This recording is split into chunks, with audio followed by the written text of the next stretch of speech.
शेरों ने कहा ये आपस में, जी भर के जियारत करनी है। वो देखो हलीमा की बकरी सरकार छुड़ाने आए हैं। और एक सांप इशारे में बोला, बू बकर हटाओ पांव जरा। एक सांप इशारे में बोला, बू बकर हटाओ पांव जरा। अरे सरकार दो आलम इस गार में अपना जलवा दिखाने आए हैं। सरकार दो आलम इस गार में अपना जलवा दिखाने आए हैं। हजरात मोहतरम, आइए हम और आप मिलकर अकीदत व मोहब्बत के साथ आका करीम गुंबद खसरा की हसी फिजाओं में आराम फरमाने वाले आका, बेसहारों के सहारा, बेकसों के कस, बेबसों के बस, अंधेरी कब्र में काम आने वाले, हमें और आपको पुल सिरात से पार कराने वाले, हमें और आपको अपने हाथों से जामे कौसर पिलाने वाले, हमारी गुनाहों को बख्शिश कराकर जहन्नम से आजाद करके जन्नत दिलाने वाले, लिवाउल हम्द में हमें और आपको छुपाने वाले, मुस्तफा जाने रहमत, शम्ह बज़्म हिदायत, शहरे यारे इरम, ताजदारे हरम, कावा के बदरुद्दुजा, तैबा के शमशुद्दुहा, शाफ़ए रोज़े जज़ा, हसनैन के नाना, फातिमा के बाबा, अब्दुल्ला के लख्ते जिगर, आमीना के नूरे नजर, जनाबे अहमद मुजतबा मोहम्मद मुस्तफा सल्लल्लाहु तआला अलैहि वसल्लम की बारगाह में दुरूद पाक का नजारा अकीदत पेश करे और पढ़े बावाज़े बुलंद, अल्लाहुम्मा सल्ली अला सय्यदना शफीना हबीबना नबीना व मौलाना मुहम्मद बारी वसल्लम, सलातु व सलाम अलैका या रसूलल्लाह सल्लल्लाहु तआला अलैहि वसल्लम। नकीब आया, मदीने की बात की, नाजिम आया, मदीने की बात की, खतीब आया, मदीने की बात की, क़ारिए कुरान आया, उसने भी मदीने की बात की। जो भी शख्स स्टेज पर आता है, माइक पकड़ता है, दुरूद पढ़वाता है, नाते नबी पढ़ता है, पढ़ते पढ़ते मदीने वाली की चौखट पर कोई मुकर्रिर आता है, खुतबा पढ़ता है, दुरूद पढ़वाता है, अपने गुफ्तगू का आगाज करता है, करते करते मदीने वाली की चौखट पर कोई नकीब आता है, नकाबत करता है, करते करते मदीने वाली की चौखट पर दिल की तख्ती पर जब चोट लगती है तो लो मदीने की तारीफ होती है। हमने पूछ लिया अहले स्टेज वाले से, थोड़ी सी चौथा चाहूंगा, हमने पूछ लिया अहले स्टेज वाले से कि ये नकीब हो, ये शायर हो, ये मुकर्रिर हो, कोई भी हो, स्टेज पर आता है, चंद गुफ्तगू के बाद मदीने वाली की चौखट पर, चंद शायरी के बाद मदीने वाली की चौखट पर, चंद मिसरों के बाद मदीने वाली की चौखट पर पहुंचा हुजूर की बारगाह में, फिदा का उम्मी व अबी या रसूलुल्लाह सल्लल्लाहु तआला अलैहि वसल्लम, हमारे माँ बाप आपके कदमों पर कुर्बान है या रसूलुल्लाह। कोई भी शख्स हो, कहीं भी हो, याद आपको करता है, हाथ बांधे खड़े होकर आपकी चौखट पर पहुंचता है। शहीद हो आपकी चौखट हो, नकीब हो आपकी चौखट पर, अतीब हो आपकी चौखट पर, वली हो आपकी चौखट पर, हाफिज कुरान हो आपकी चौखट पर, आलिम हो आपकी चौखट पर, फाजिल हो आपकी चौखट पर, किसी मुल्क का कोई प्रेसिडेंट हो या किसी मुल्क का कोई प्रधानमंत्री हो, अगर कलमा गो है वो भी आपकी चौखट पर। या रसूल अल्लाह, ये तो दुनिया के लोग हैं, इमाम मोहम्मद रज़ा आपकी चौखट पर, ताजुश शरिया आपकी चौखट पर, हुजूर हाफिज मिल्लत आपकी चौखट पर, सदरुश शरिया आपकी चौखट पर। या रसूल अल्लाह, साबिर पाक आपकी चौखट पर, वारिसे पाक आपकी चौखट पर, ख्वाजा पाक आपकी चौखट पर, गौसे पाक आपकी चौखट पर, शहीद पाक आपकी चौखट पर, हजरत अबू बकर सिद्दीक है आपकी चौखट पर, उमर फारूक है आपकी चौखट पर, उस्मान गनी है आपकी चौखट पर, मौला अली है आपकी चौखट पर, अमीर हमजा है आपकी चौखट पर, तलहा इब्ने जुबैर है आपकी चौखट पर। या रसूल अल्लाह, आपने मदीने में ऐसा क्या रखा है कि हर आशिक मदीना जाना चाहता है तो आशिक मदीना कहता है ऐसा हिल सुन, आका का घराना वो घराना है कि जिसकी वजह से सभी जाना चाहते हैं। मैंने पूछ लिया कैसा, तो जवाब दिया कि रह के भूखे औरों को खिलाने वाले ऐसे होते हैं मोहम्मद के घराने वाले। वाह भाई वाह, रह के भूखे औरों को खिलाने वाले ऐसे होते हैं मोहम्मद के घराने वाले। हजरात मोहतरम, ये महफिल जश्न गौसे आज़म रज़ियल्लाहु ताला अन्हु के नाम से मुनक़्क़िद। हज़रात मोहतरम, अभी आपने थोड़ी देर पहले बच्चों से गुफ्तगू समाअत फरमाई है और आपने देखा कि किस तरीके से बच्चे स्टेज पर आकर पहले घबरा रहे थे कि हम स्टेज पर बोलेंगे कैसे। वाकई में अल्हम्दुलिल्लाह जो भी हुआ बच्चे से उन्होंने आपके सामने ये बयान किए, तकरीरें भी सुनाई, नात सुनाई, सवालात जवाब किए, दिन की बातें करें। हजरत मोहतरम, हम हजरत गौसे पाक रज़ियल्लाहु ताला अन्हु की करामतें बताते हैं। हम ये बताते हैं कि हजरत गौसे पाक रज़ियल्लाहु ताला अन्हु ने ठोकर मारे तो मुर्दा जिंदा हो गए, ये उनकी करामत है। हम ये भी बयान करते हैं कि हजरत गौसे पाक रज़ियल्लाहु ताला अन्हु ने जब माँ के शिकम थे, माँ के पेट में थे, तो 17 पारे हाफिज हो गए थे। ये भी हम करामतें बयान करते हैं। हम ये भी बयान करते हैं कि हजरत गौसे पाक रज़ियल्लाहु ताला अन्हु ने डाकुओं से तौबा कराए और डाकुओं को कलमा पढ़ाकर मुसलमान भी बनाए। बहुत सारी ऐसी करामतें हैं जो हम बयान करते हैं, लेकिन हजरत मोहतरम ये उनका मकाम है अल्हम्दुलिल्लाह। लेकिन इस मकाम पर हजरत गौसे पाक किस तरह पहुंचे, आपने तालीम किस तरह हासिल की, आपने इल्म किस तरह हासिल किया, इल्म सीखने के लिए कितनी मुश्किलें उठाई, कितनी मशक्कतें उठाई, कितने मुश्किलें उठाएं, कितनी मुसीबतें उठाएं, कितनी तकलीफ हुए, कितने गम हुए, ये भी बयान होना चाहिए। हजरत मोहतरम हजरत गौसे पाक रज़ियल्लाहु ताला अन्हु ने अपने तालिब इल्म का जमाना बयान कर रहे हैं, जमाना बयान कर रहे हैं और फरमाते हैं, ऐ लोगों, जब मैं बगदाद में पढ़ रहा था, बगदाद में पढ़ रहा था, हज़रत गौसे पाक रज़ियल्लाहु ताला अन्हु की जो मादर वतन थी, जहां पर आपकी पैदाइश हुई, वो जिलान शहर थी, वो जिलान शहर थी और आप पढ़ने के लिए बगदाद गए। बगदाद गए, वहां इल्म सीख रहे थे। हज़रत गौसे पाक रज़ियल्लाहु ताला अन्हु फरमाते हैं कि जब मैं बगदाद में इल्म सीख रहा था और मैं जब दजला के किनारे से वापस आ रहा था, तो मुझे इतनी भूख लगी, इतनी भूख लगी, इतनी भूख लगी कि मेरा पेट पीठ से मिल रहा था, पेट पीठ से मिल रहा था, इतनी ज्यादा भूख लगी थी। फिर मैं गया मस्जिद में। जब मस्जिद में गया, थोड़ी देर बाद एक ताजिर आता है, जिलान से बहुत सारे ताजिर आते थे बगदाद में। आने के बाद क्या कहते हैं कि वो ताजिर अपना सामान खोला, गठरी खोला, उसमें से कबाब थे, कबाब की खुशबू फैल गई।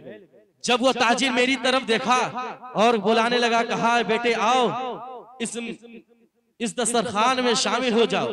हज़रत गौसे पाक फरमाते हैं कि सुन्नत ये है कि जब भूखा हो और कोई खिलाने के लिए बुलाए तो मना नहीं करना चाहिए, शामिल हो जाना चाहिए। तो मैं शामिल हो गया। शामिल होने के बाद अब दस्तरखान पे बैठ गया। ताजिर कहता है, ऐ बेटे यहाँ क्या करते हो? आपने फरमाया, मैं तालिबे इल्म हूँ, मैं इल्म सीखने के लिए आया हूँ, मैं बगदाद में पढ़ता हूँ। और वो ताजिर बड़ा ही चौंक गया और कहने लगा कि बड़ी खुशी हुई कि मुझे एक तालिबे इल्म से मुलाकात हुई, मुझे एक तालिबे इल्म से मुलाकात हुई। बेटा ये मेरा एक मसला है, क्या तुम सॉल्व कर दोगे, क्या तुम हल कर दोगे?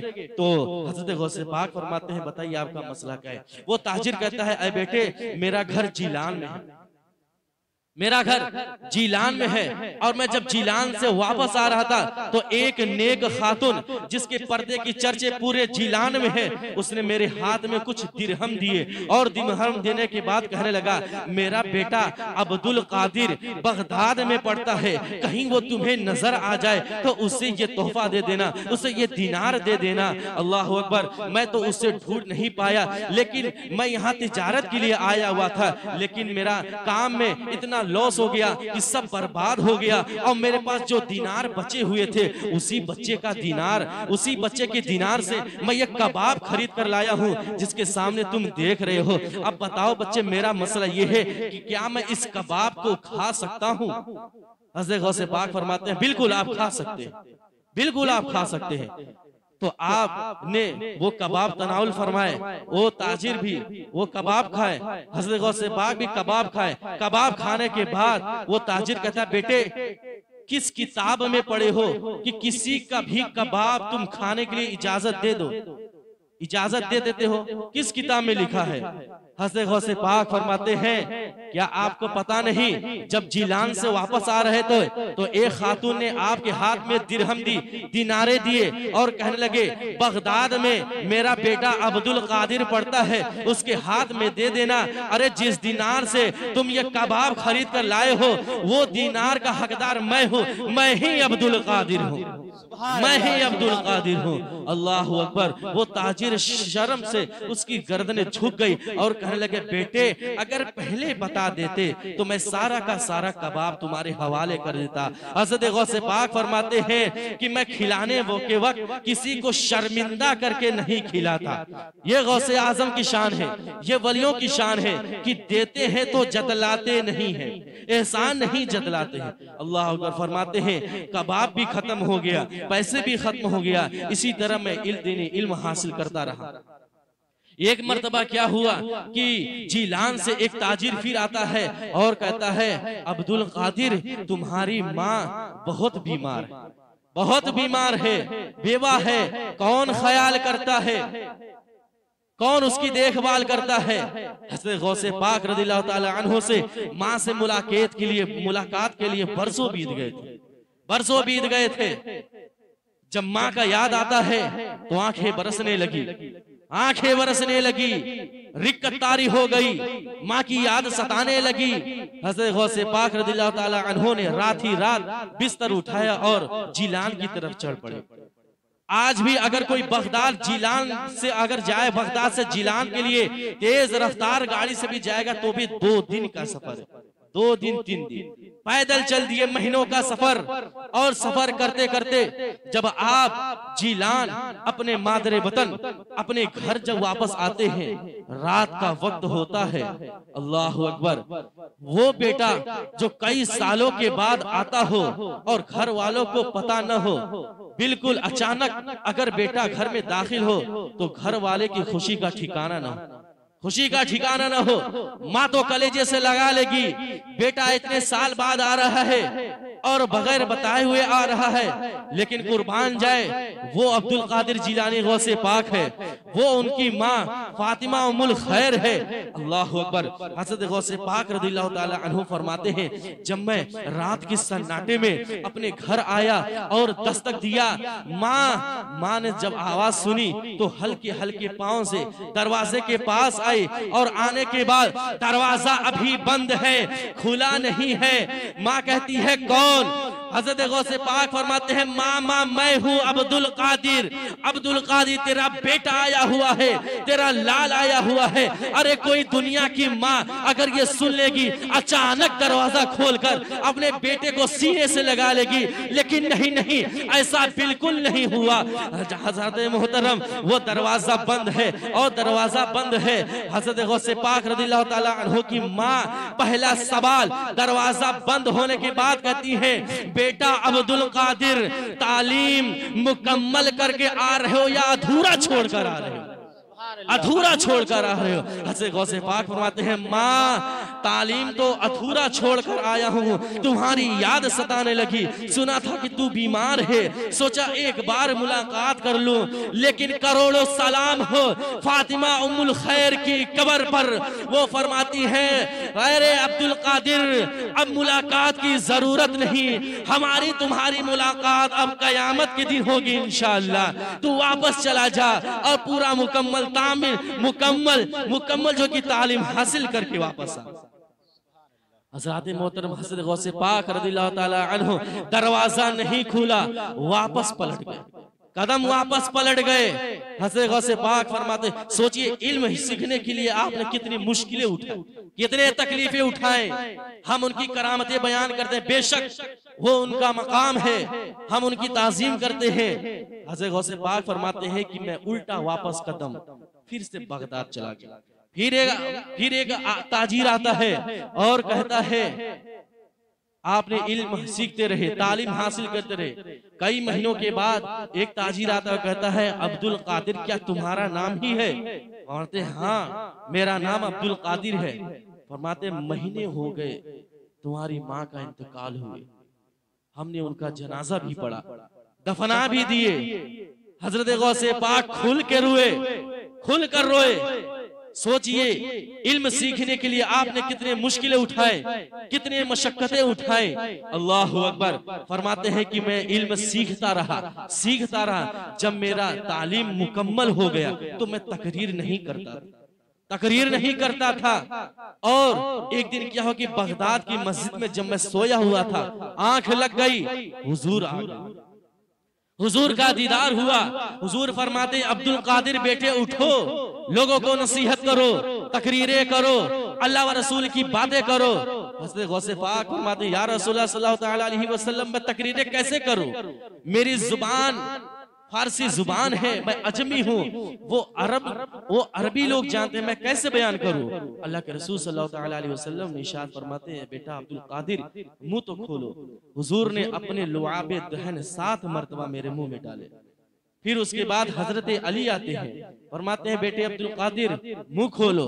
जब मुंह खोले तो हजरत अली ने 6 मरतबा मेरे मुंह में लुआबे पाक डाले। उसके बाद फरमाते हैं, मैंने फरमाया कि नाना तो 7 मरतबा डाला, आपने 6 मरतबा। तो गौसे हजरत अली फरमाते हैं कि मैं इसलिए बराबरी नहीं कर रहा हूँ, अगर 7 मरतबा कर लेता तो मैं हुजूर से बराबरी हो जाता। मैं बराबरी नहीं कर रहा हूँ, मैं 6 ही मरतबा डाला।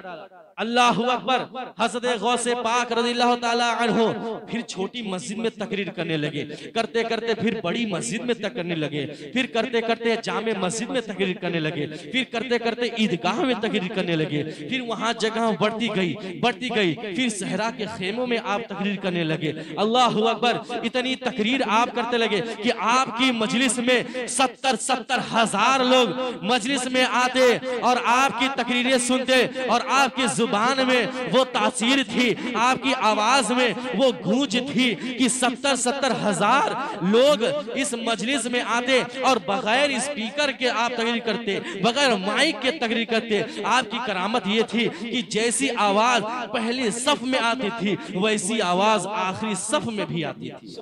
वैसी आवाज आखिरी सफ में भी आती है।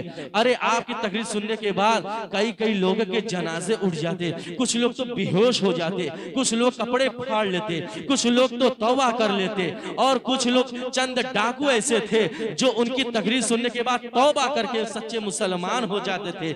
आपकी मजलिस में जिन भी आते थे, आपके मजलिस में हजारों हजार मुफ्ती आजम, बड़े बड़े उलमा कलम दवात लेकर आपकी तकरीरें सुनते, और आप जो तफसीर बयान करते उसके नुक्ते आप नोट करते, उसके नुक्ते नोट करते। इतने बड़े बड़े उलमा आपकी मजलिस में जाते। हजरात मोहतरम, वक्त इजाजत नहीं देता, नहीं तो और करामतें बयान करता। हजरात मोहतरम, बस यहीं से समझ लीजिए कि हजरत गौसे पाक रज़ियल्लाहु ताला अन्हु कि किस तरीके से, किस मुश्किलें से, किस मुसीबतें से आपने दीन की तालीम हासिल की। और हमें भी चाहिए कि हम और अपने बच्चों को जरूर से जरूर दीन इल्म की तालीम जरूर से जरूर हासिल करवाएं। इल्म सीखने के लिए कोई उम्र नहीं होती, कोई उम्र नहीं होती, बल्कि माँ की गोद से लेकर कब्र की मंजिल तक दीन इल्म के सीखना फर्ज है हम पर, हमें सीखना चाहिए। हाँ, यहाँ और सबसे खुशकिस्मती की बात यह है कि हमारे मोहल्ले में मदरसा तो मदरसा, हर हफ्ते भी मसले मसाइल का भी यहाँ भी प्रोग्राम होता है। आप वहां पर भी तशरीफ लाएं, और जो भी आपके अंदर कोई भी सवालात हो उसको आप बयान करें, इंशाल्लाह वो आपको मालूमात जरूर होगी। चंद गुफ्तगू के बाद अपनी तरीके को खत्म कर रहा हूँ। वमा अलैना इल्लल बलाग। अस्सलामु अलैकुम।